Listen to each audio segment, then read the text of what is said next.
আজকে আমি একটা ছোট্ট টপিক আরম্ভ করছি, ছোট্ট, যেটা নিয়ে অনেক জুনিয়রদের মধ্যে খুব বিভ্রান্তি আছে।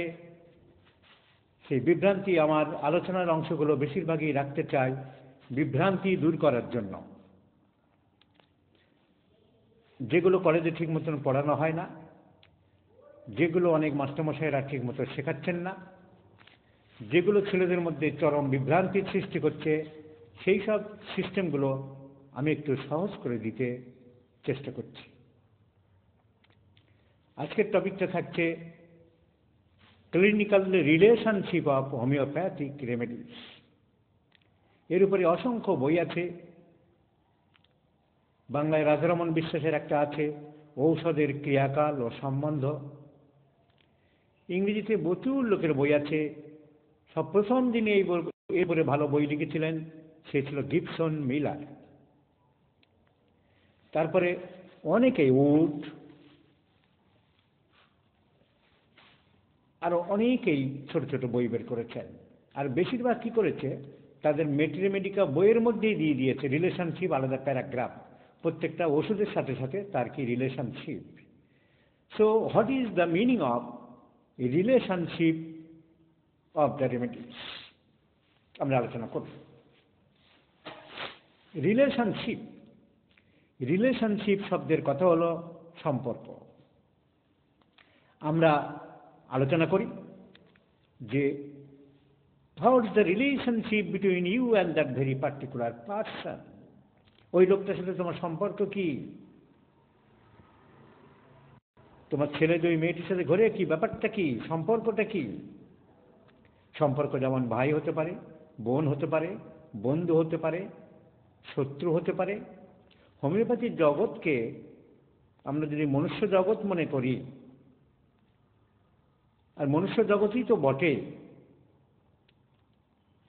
সো তার সম্পর্ক থাকবে একজনের সাথে আরেকজনের। এই সম্পর্কগুলি হচ্ছে কমপ্লিমেন্টারি, সাহায্যকারী।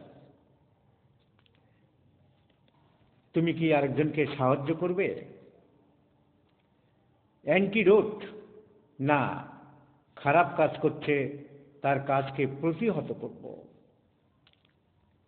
যা কাজ করেছে সে কাজ ঠিক হয়নি, ওকে এই কাজে লাগানো উচিত হয়নি, ও যা ক্ষতি করে দিয়েছে সেটাকে সংশোধন,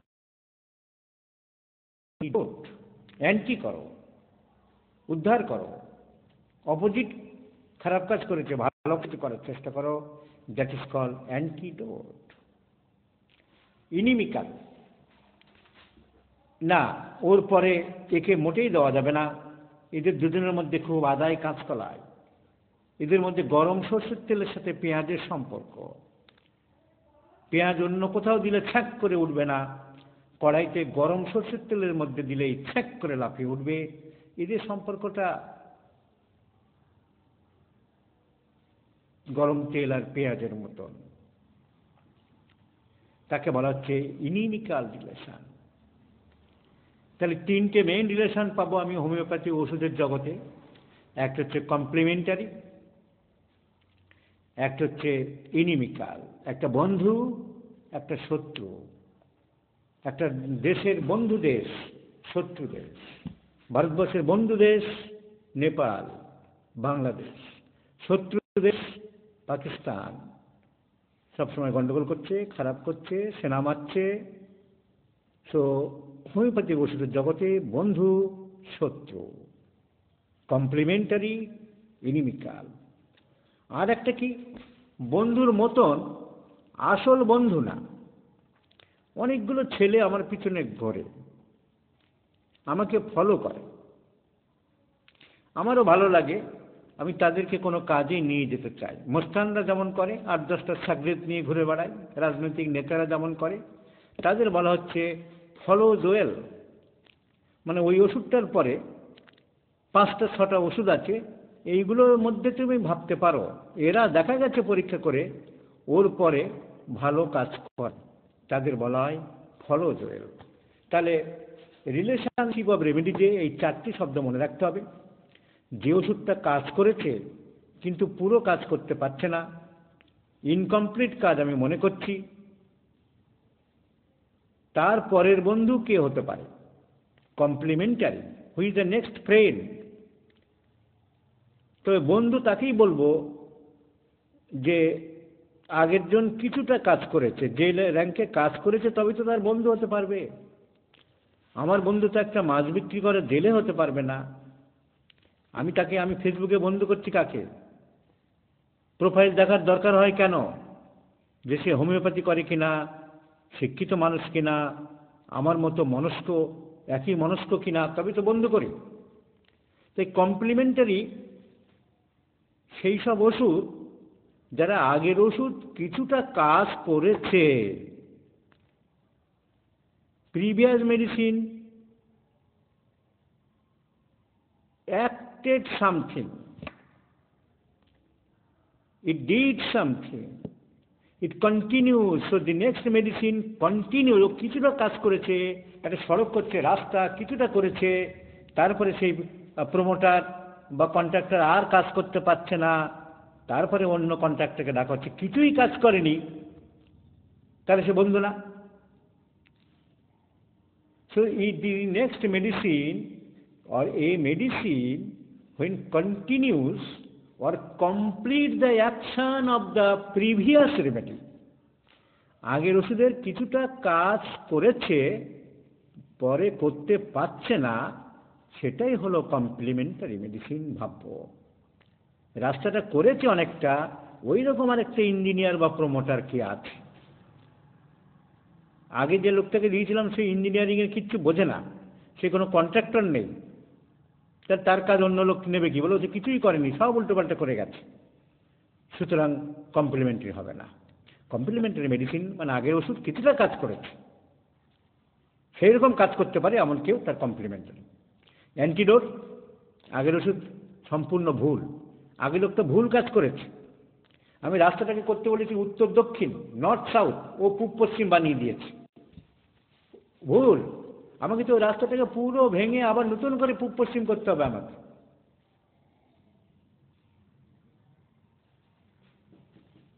তাহলে সম্পূর্ণ ভুল হয়ে গেছে ওষুধটা, তাকে ঠিক করার জন্য, তার অ্যাকশনটাকে নষ্ট করার জন্য যে ওষুধ, তাকে বলবো আমরা অ্যান্টিডোট করা, অ্যান্টিডোট। আর একটা হচ্ছে ফলোজোয়েল বললাম, ওই ওষুধটার পরে 4-5 জন কারা কারা ভালো কাজ করে।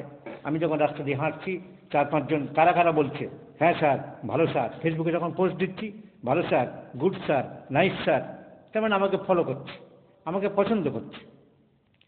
আর একজন বলছে শালা বর্মন না কি করছে, বাংলাদেশে রোগী সব নিয়ে যাচ্ছে, আমাদের রোগীরা তো আসছে, অনেক পোস্ট দেখলাম একজনের, অন্য দেশে ঢুকছে, নাক গলাচ্ছে, বড় দুঃখ হচ্ছে তাদের। তার এলাকার রোগী তাকে দেখায় না, দেখার মতন যোগ্যতা তুমি করতে পারোনি। বর্ডারে এত হ্যাঙ্গামা সহ্য করে সে কেন আসবে ভাই? তুমি যদি ফেসবুকে দাও অন্য দেশে রোগী নিচ্ছে, অনেক ব্যবসা করছে, আমাদের সর্বনাশ করছে, তো দিস ইজ ইনিমিক্যাল মেডিসিন, শত্রুতা করতে চাইছে। সো ইনিমিক্যাল, আগের ওষুধ তারপরে এই ওষুধ দিলে হবে না। তাহলে 4টে শব্দ মনে থাকবে, আগের ওষুধ কিছুটা কাজ করেছে, তার অসমাপ্ত কাজ আর কাজ করতে পারছে না, পরে যে ওষুধ ভাববো দ্যাট ইজ কমপ্লিমেন্টারি মেডিসিন। আগের ওষুধ কিচ্ছু কাজ করেনি, সব ভুলভাল উল্টোপাল্টা, তার সাথে পরে এমন একটা তাকে অ্যান্টিডোট করতে হবে, করে অন্য ওষুধ ভাবতে হবে। তাহলে যে অ্যান্টিডোট করবে তাকে বিচার করবে, তার দোষকে ক্ষমা করবে, সেটা হলো অ্যান্টিডোট। ইনিমিক্যাল না, ও যা কাজ করেছে পরের লোক হচ্ছে তার শত্রু, ও তলোয়ারে তলোয়ারে যুদ্ধ করবে, ওর সাথে মোটেই বনি মনে নাই। এই ভাই তুমি এই রাস্তাটা কমপ্লিট করতে পারিনি, তুমি বাকিটা করে পাগল আছো? হ্যাঁ, ও রাস্তা আরো ভেঙে চুরে শেষ করে দেবো আমি, ওর সাথে আমার বহুত দিন গন্ডগোল। That is inimical relation. আর ফলোজোয়েল, এই তোমরা তো 5 জন এই লোকটার সাথে ঘুরতে আমি দেখতাম, এই ইঞ্জিনিয়ারের সাথে, তো ও তো যা করার করেছে, তোমরা কেউ একটু সাহায্য করতে পারো? 5 জনই বলছে পারি। কাকে নেব? আমার বিচার বুদ্ধি বিবেচনা দিয়ে ঠিক করব। তাই ফলোজয়েল অনেকগুলো ওষুধ থাকতে পারে, 5টা 10টা। আমি সিমটোমেটোলজি নিয়ে কেস টেকিং দেখে পেশেন্টকে সার্ভে করে বুঝবো ফলোজয়েল 5টা 10টার মধ্যে কাকে নেওয়া যেতে পারে। পরিষ্কার হয়েছে? এবারে অ্যান্টিডোট সম্বন্ধে একটা কথা। ন্যাশ বলছে ওসব অ্যান্টিডোট ফর মানি না, আমি যখন যা সিমটম পাবো তাই আমি দেবো। 1 নম্বর অ্যান্টিডোটের থিওরি। 2 নম্বর অ্যান্টিডোট আর এক দল লোক বলছে, যেমন বোগার এবং বনিংহোসেন এরা বলছে, যে ওষুধ তুমি মনে করছো ভুল হয়েছে, 30 দিয়েছো অনেকবার, 6 দিয়েছো অনেকবার, তুমি মনে করছো ভুল, অ্যান্টিডোট করতে চাও, ওই ওষুধের হায়ার পোটেন্সি দাও, ওর অনেম দাও, ওর 200 দাও, অ্যান্টিডোট হয়ে যাবে। এটা হচ্ছে বোগার বনিংহোসেন। আবার ইউজিন আন্ডারহিল বলে একজন আমেরিকান ডাক্তার, সে উল্টো কথা বলছে যে না, যদি উচ্চ শক্তির অ্যান্টিডোট করতে চাও, মেডোরিনাম বা ন্যাট্রামেও 10 দিয়ে ভুল করেছো, ওই ওষুধের লোয়ার পোটেন্সি বারবার দাও। কোনটা যে ফলপ্রসূ আর কোনটা যে ঠিক আমি কিন্তু ভালোভাবে ভেরিফাই করতে পারি। ফিলটা বললাম। তাহলে অ্যান্টিডোট সম্বন্ধে 3টে ওপিনিয়ন দিলাম। ন্যাশ বলছে মানি না, বোগার বনিংহোসেন বলছে সেই ওষুধের হায়ার পোটেন্সি দাও, অ্যান্টিডোট হয়ে যাবে। আর ইউজিন আন্ডারহিল বলছে যে লোয়ার পোটেন্সি ফ্রিকোয়েন্ট দাও বারবার, হায়ার পোটেন্সি অ্যান্টিডোট হয়ে যাবে। আর স্টনহাম অ্যান্ড গডউইন বলে দুজন আমেরিকান ডাক্তার, ডক্টর স্টনহাম এবং ডক্টর গডউইন, তাদের বইয়ে বলছে কোনো ওষুধের আসলে অ্যান্টিডোট হয় না। সব কেতাবি কথা। তুমি আকাশ থেকে অ্যাটম বোম ছুঁড়ে দিয়েছো, তারপরে বলছো বোম ফিরে আয়, কোনো বোম আর ফিরে আসে না। তাহলে অ্যান্টিডোট সম্বন্ধে 4টে থিওরি বললাম। এই হলো মোটামুটি রিলেশনশিপ অফ রেমেডিস। এবার একটা লাস্ট পয়েন্ট একটা আছে, যেটা এর মধ্যে পড়ে না কিন্তু সবাই এর মধ্যে ঢুকিয়েছে, ডিউরেশন অফ অ্যাকশন। একটা ওষুধ কাজ করে কতদিন, কত পাওয়ার, কত ডোজ, সেসব বলেনি কেউ। তো মোটামুটি ধরা হয়েছে যে 30 পোটেন্সি, এবং ধরা হয়েছে যে 1 ডোজ। যে হিসাবে এটা তৈরি করা হয়েছে সেটা এই হিসাবেই করা হয়েছে যে 30 শক্তি 1 ডোজ দিলে কতদিন তার কাজ করতে পারে, যদি ওষুধটা সঠিক হয়, যদি সিমিলিমাম হয়, যদি সিমিলারিটি মেনটেন করে, তাহলে একটা 30 পোটেন্সির ডোজ কতদিন হয়। তাই বইয়ে যেখানে যেখানে লেখা আছে duration of action 30 days, duration of action 60 days, duration of action 90 days, ওই 30 শক্তি 1 ডোজ দিয়ে বিভিন্ন জায়গায় পরীক্ষা নিরীক্ষা করে যে যা দিয়েছে তার কম্পাইলেশন, একজনে তো সব দেখেন, চারিদিক থেকে কালেকশন করে বলা হয়েছে। এর উপরে অনেকে বই লিখেছে, ডক্টর লুজ আরো অনেকে। তবে এই সম্বন্ধে হচ্ছে ইট ইজ পিওরলি আরবিট্রারি, অনুমান ভিত্তিক, একদম সঠিক ব্যাপার নেই। Because it depends on the many factors. একটা ওষুধ 1 ডোজ বা 2 ডোজ কতদিন ধরে কাজ করবে সেটা নির্ভর করে 2টো ফ্যাক্টরের উপরে। Number 1, nature of the disease, কি ধরনের রোগ তার উপরে করবে। ডায়রিয়া, ভমিটিং, তার একরকম ডিউরেশন হবে। টিউমার, তার একরকম ডিউরেশন হবে। পেট ব্যথা, তার একরকম ডিউরেশন হবে। মাথা ব্যথা, তার একরকম। So nature of the disease. Number 2, nature and susceptibility of the patient. কোন ওষুধের কোন ডোজটা কোন রোগী কতটা নিতে পারবে, তার শরীরে কতটা ম্যাগনিটিউড লেভেলে কাজ করবে, তার শরীরে কতটা মেটাবলাইজড হবে, it depends from individual two individual. So duration of action যা লেখা আছে, all those are arbitrary.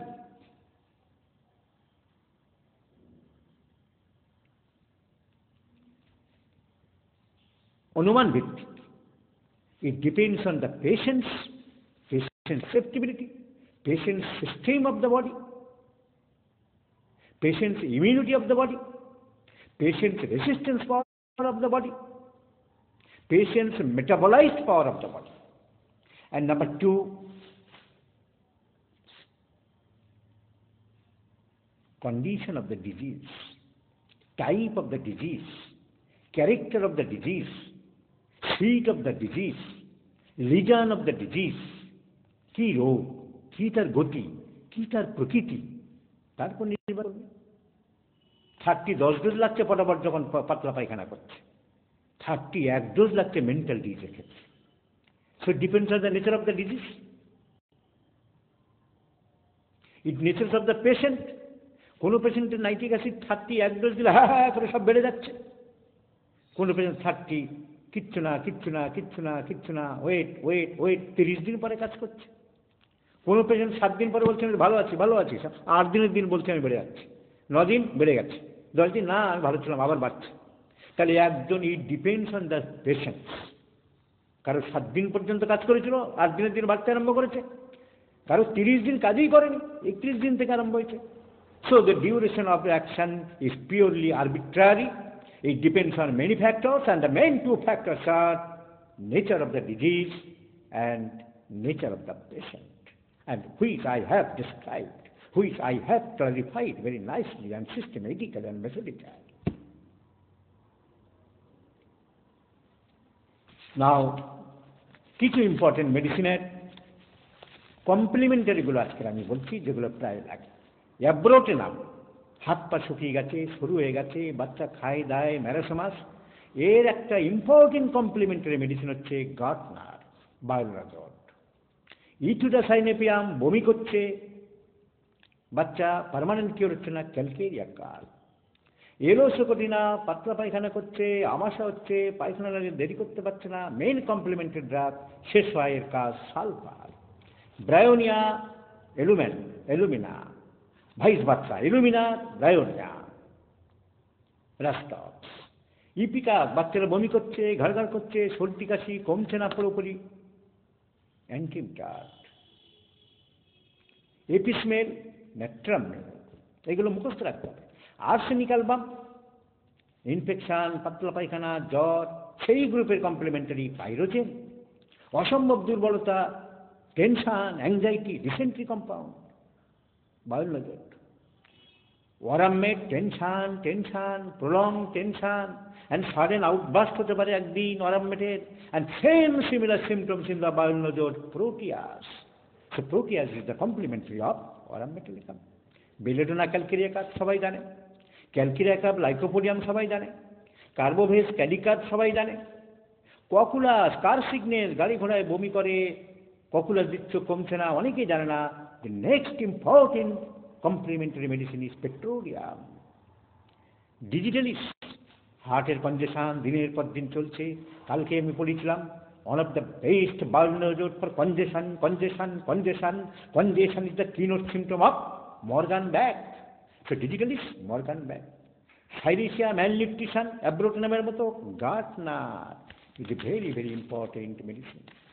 Lycopodium, কিডনির ব্যথা, রিনাল পেইন, আর অন্যান্য ব্যাপারে Morgan Gaertner. Medorrhinum, sulphur. Medorrhinum, syphilinum. Medorrhinum complementary complete করে মেডোরিনামের কাজ, অ্যান্টিসাইকোটিককে কমপ্লিট করে অ্যান্টিসিপিলিনাম, সিপিলাইনাম, অ্যান্ড ভাইস ভার্সা, সিপিলাইনামের কাজ কমপ্লিট করে মেডোরিনাম। অনেক সময় a repetition of medicine, potency selection, dose selection, and also relationship of remedies is important to be a good and logical prescriber. Marxall, Gartner. Nactamsal will many times through the comes. Naxbom, sulfur. Palladium, অহংকারে উদ্ধত্ত, platina তাই। So vice versa, প্লাটিনার palladium আর প্যালাডিয়ামের হাইড্রোকা, antiseptic, ulcer, soreness, ব্রেস্টে সব জায়গায় ঘাস, ফুটো ঢুকে যাচ্ছে। Silicea is the same symptom. So ফাইটোলক্কার complementary silicea and vice versa. Psorinum অনেকেই জানে না, সরিনামের বহু অসমাপ্ত কাজ টিউবারকুলিনাম দিয়ে পেয়েছি। তো সরিনাম দিচ্ছি স্যার, কারেক্ট ওষুধ, কাজ করছে না, টিউবারকুলিনাম। পালসিটিলা সাইলিশিয়া সবাই জানে, এবং এমনকি বোটানিক্যাল বইয়ে বলা আছে যে স্যান্ড যেখানে বালি বেশি সেখানে পালসিটিলা গাছ ভালো জন্মায়। রাস্টক্সের যে কমপ্লিমেন্টারি টিউবারকুলিনাম কজনে জানে? সালফার, টিউবারকুলিনাম, থুজা, থুজা সব সাইকোসিসের হাঁপানি, আঁচিল সব, কিন্তু কমছে না। Sycotic compound, the king of thuja, king of sycosis, thuja বলে গেছে অ্যানিম্যান, আমরা আগে দেখেছি। তারপরে 1932 সালের পর থেকে royal London homeopathic medical college হসপিটালের pathologist in Charles Bach and Paterson দেখে গেছে sycotic compound is not less than thuja. Thuja sycotic compound, thuja sycotic compound. তো এইভাবে আমাদের সব জানতে হবে, আমাদের শিখতে হবে, পড়তে হবে, তবে আমরা আদর্শ চিকিৎসক হতে পারবো। একজন হোমিওপ্যাথিক চিকিৎসকের চোখ কান সব দিকে খোলা থাকবে। He should well aware about the all fact and circumstances, about the not only selection of medicine, from beginning from case taking, analysis of symptoms, evaluation of symptoms, then selection of medicine, if required from the help of by the help of repertory, selection of dose, scale of potency, selection of dose, selection of then knowledge of repetition, and also the relations of remedies is very, very important, essential. Homeopathy is a divine art of healing gifted by the gracious God to the sufferings of humanity. হ্যানিম্যানের এই কথা মানতে গেলে সব বিষয়ে পড়াশোনা করতে হবে, সব দিকে নলেজ থাকতে হবে, সব দিকে সম্যক জ্ঞান অর্জন করতে হবে, তবেই আমরা বলতে পারবো হ্যানিম্যানের সেই কথা, I was not lived in vain. This much for today, my friends.